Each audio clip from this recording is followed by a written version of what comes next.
Bienvenue sur le Live Info Foot HD pour suivre en direct et en continu toute l'actualité des performances des joueurs et du marché des transferts. Bordeaux, sorti sur blessure contre Amiens, Aliou Badji out pour 2 semaines. En marge de sa victoire ce samedi en championnat, Bordeaux a perdu sur blessure son avant-centre sénégalais Aliou Badji qui sera absent pour une quinzaine de jours. C'est l'une des taches noires de la victoire des Girondins face à Amiens 3-0. Touché aux adducteurs, Aliou Badji est sorti sur blessure juste avant la pause, l'air triste se cachant le visage pour se diriger vers les vestiaires. Ainsi, l'attaquant sénégalais va probablement manquer l'ultime rencontre de championnat samedi prochain avant la trêve internationale. En conférence de presse d'après-match, le coach de Bordeaux David Guillon a évoqué une absence d'au moins 2 semaines pour Badji. Aliou, on pense que c'est grade 2 au niveau de l'adducteur. C'est au moment où il a fait son replacement défensif sur le petit latéral, et qu'il l'a poussé sur la touche. Il a senti l'adducteur qui avait tiré un peu. Le docteur me dit que ce n'est peut-être pas très grave, mais il y en aura a priori pour une bonne quinzaine de jours, a-t-il affirmé. Mercato, Strasbourg rejette une nouvelle offre de 15 millions d'euros pour Habib Diarra. Le Racing Club de Strasbourg a refusé une offre de transfert de Lens pour son jeune milieu de terrain sénégalais.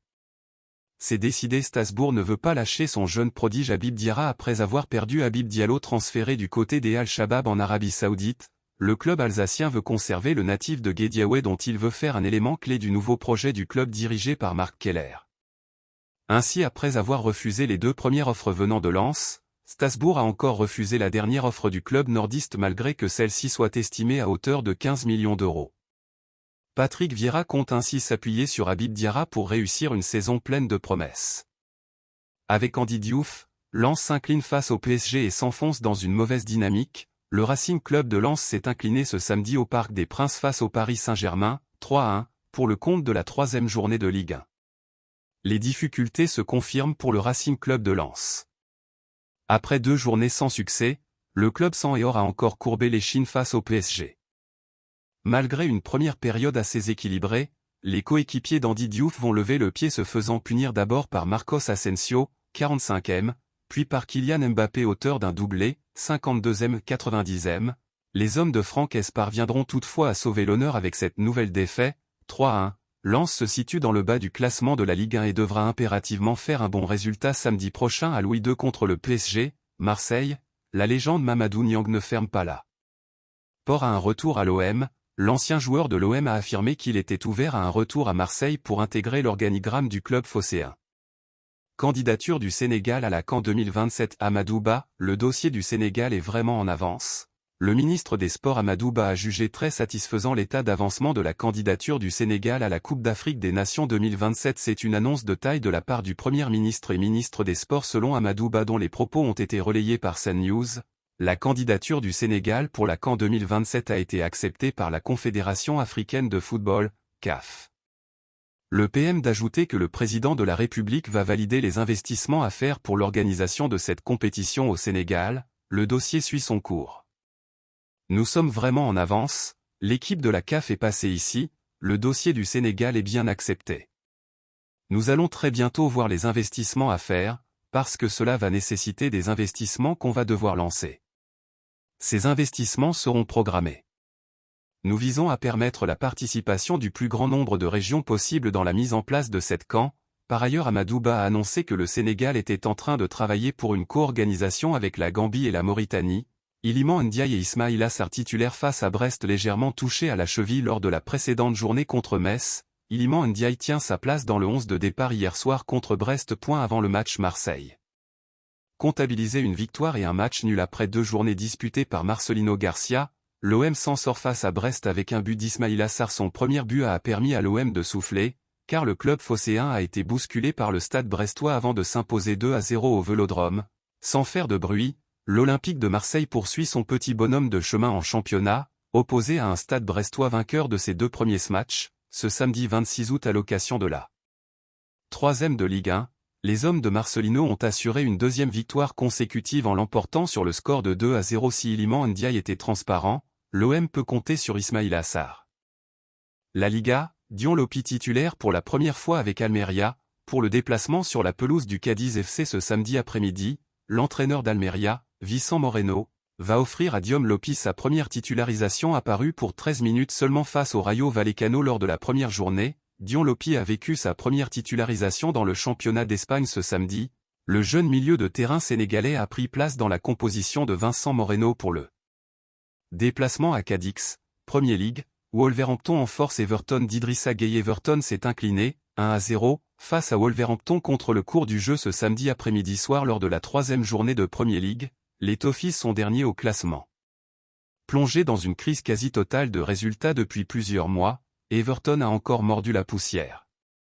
En panne d'efficacité depuis le début de cette saison, les hommes de Sean Dyche ont concédé leur 3e défaite en autant de journées de Premier League en s'inclinant à Goodison Park face à Wolverhampton 1-0 ce samedi. Dominateur dans le jeu, 15 tirs dont 7 cadrés, Idrissa Gueye et ses partenaires n'auront jamais su vaincre un immense José Sa dans ses cages.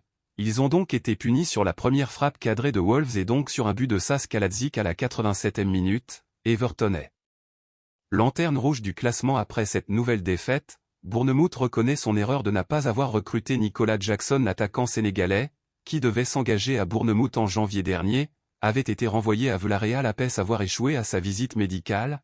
Le transfert de Jackson lors du dernier mercato hivernal avait occupé beaucoup l'actualité. Malgré une première moitié de saison mitigée avec Villarreal, l'attaquant sénégalais avait tapé dans le viseur de Bournemouth, qui allait même le recruter pour 23 millions d'euros.